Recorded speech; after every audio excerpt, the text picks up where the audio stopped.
Hello student, मैं हूं Irfan Ali sir और आज आपके लिए लेकर आया हूं कक्षा 12वीं के लिए गैर व्यावसायिक संस्थाएं नॉन प्रॉफिट ऑर्गेनाइजेशन का थर्ड वीडियो। इससे पहले वीडियो में हमने पढ़ा था व्यापारिक संस्था और गैर व्यापारिक संस्था में अंतर और प्राप्ति भुगतान खाते का आशय देखा था। इस वीडियो में हम पढ़ने वाले हैं रोकड़ खाते और प्राप्ति भुगतान खाते में अंतर। सबसे पहला पॉइंट है निर्माण। कौन करता है निर्माण? तो रोकड़ खाते का निर्माण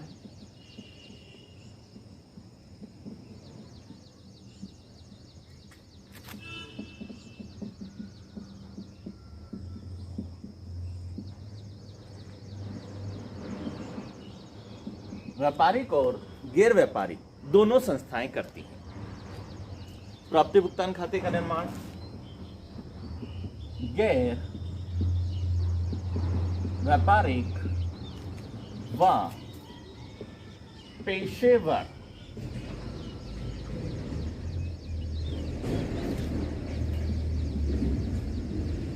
गैर व्यापारिक संस्था व पेशेवर व्यक्ति करते हैं। शीर्षक में संस्था का नाम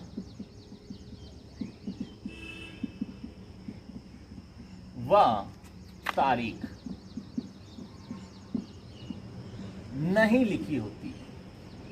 रोकड़ खाते के शीर्षक में संस्था का नाम और तारीख नहीं लिखी होती। प्राप्ति भुगतान खाते में के शीर्षक में संस्था का नाम व बनाने की तारीख लिखी होती है।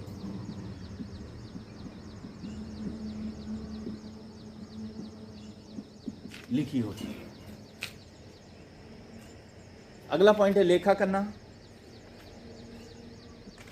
रोकड़ खाते में प्रतिदिन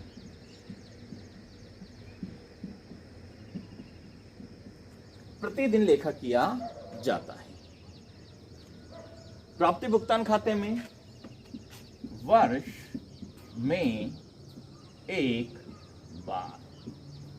में एक बार लेखा किया जाता है। अगला है बनाने का आधार। रोकड़ खाता किसके आधार पर बनाया जाता है? तो रोकड़ खाता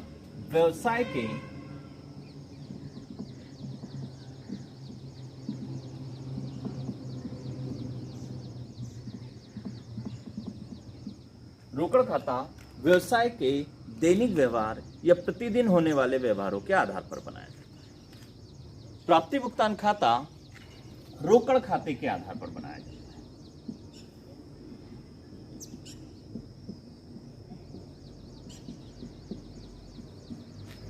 प्राप्ति भुगतान खाता रोकड़ खाते के आधार पर बनाया जाता है। अगला हमारा पॉइंट है शेष निकालना। रोकड़ खाते में प्रतिदिन शेष निकाला जाता है और प्राप्ति भुगतान खाते में वर्ष में एक बार शेष निकाला जाता है। अगला है सारांश। ये किसी का सारांश नहीं है।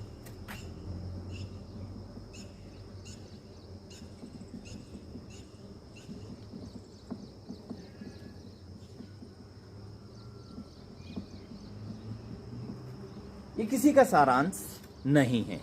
और प्राप्ति भुगतान खाता किसका सारांश है? रोकड़ बही का सारांश।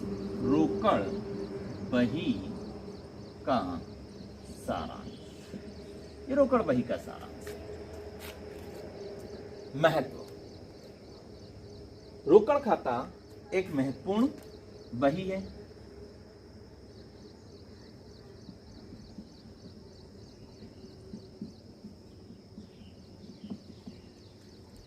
रोकड़ खाता एक महत्वपूर्ण बही है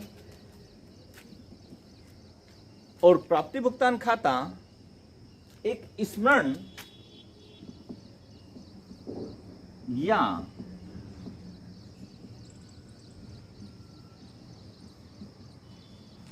स्मरण या सहायक वही है। अगला हमारा प्रश्न है कि गैर व्यावसायिक संस्थाएं रोकड़ पद्धति क्यों अपनाती हैं? ये गैर व्यावसायिक संस्थाओं द्वारा रोकड़ पद्धति अपनाए जाने के कारण क्या कारण? तो सबसे पहला कारण है कि ज्यादातर व्यवहार नगद होना, नगद लेन देनों का होना।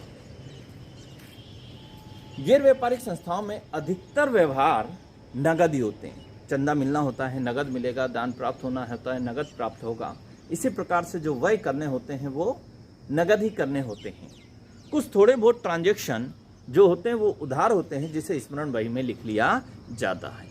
तो ज्यादातर ट्रांजैक्शन नगद होने के कारण गैर व्यापारिक संस्थाओं द्वारा रोकड़ पद्धति अपनाई जाती है। अगला हमारा पॉइंट है सरल प्रणाली।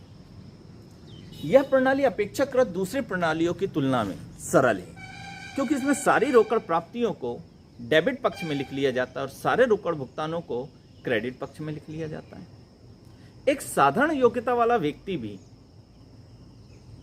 इस प्रणाली में आसानी से खातों का निर्माण कर सकता है। तो इसको अपनाने का या रोकड़ पद्धति अपनाने का दूसरा महत्वपूर्ण कारण हुआ सरल प्रणाली। तीसरा कारण हुआ सस्ती प्रणाली। सरल के साथ साथ यह प्रणाली सस्ती भी है। क्यों सस्ती है? क्योंकि इस प्रणाली के अंतर्गत बहुत सारे खाते नहीं रखने होते हैं, ज्यादा पुस्तकें नहीं रखनी होती, कुछ ही पुस्तकें रखनी होती हैं और इस प्रणाली में लेखा करने के लिए किसी विशेषज्ञ की आवश्यकता नहीं होती है।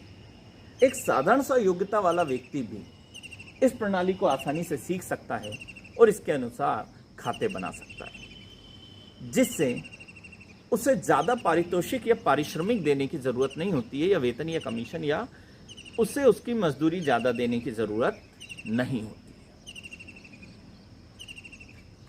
जिसके कारण खर्च कम होता है और यह प्रणाली कैसी होती है? सस्ती होती है। इस कारण गैर व्यापारिक संस्थाओं द्वारा रोकड़ पद्धति अपनाई जाती है। अगला कारण है अधिक या कमी की जानकारी करना। गैर व्यावसायिक संस्थाओं का उद्देश्य होता है वर्ष के अंत में यह पता लगाना कि उनकी क्रियाओं के द्वारा संस्था को रोकड़ प्राप्त हुई है या संस्था के पास से रोकड़ अधिक गई है। यानी उन्हें पता लगाना होता है कि उनके पास अधिक बचा है या कमी हुई है।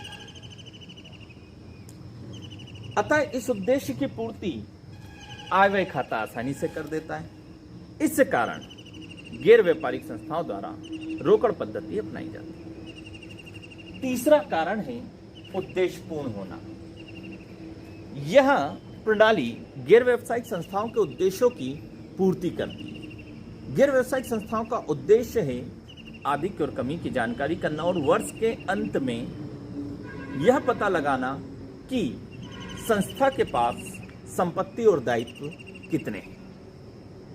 अतः इन उद्देश्यों की पूर्ति रोकड़ प्रणाली आसानी से कर देती है। इसी कारण से गैर व्यापारिक संस्थाओं द्वारा रोकड़ पद्धति को अपनाया जाता है। उम्मीद करता हूं मेरे समझाए हुए दोनों प्रश्न आपको अच्छे से समझ में आए होंगे। यदि आपको मेरे समझाए हुए प्रश्न समझ में आए हैं तो कृपया कर इस वीडियो को शेयर करें, लाइक करें और सब्सक्राइब करें, ताकि आपको अगले वीडियो का नोटिफिकेशन प्राप्त हो सके।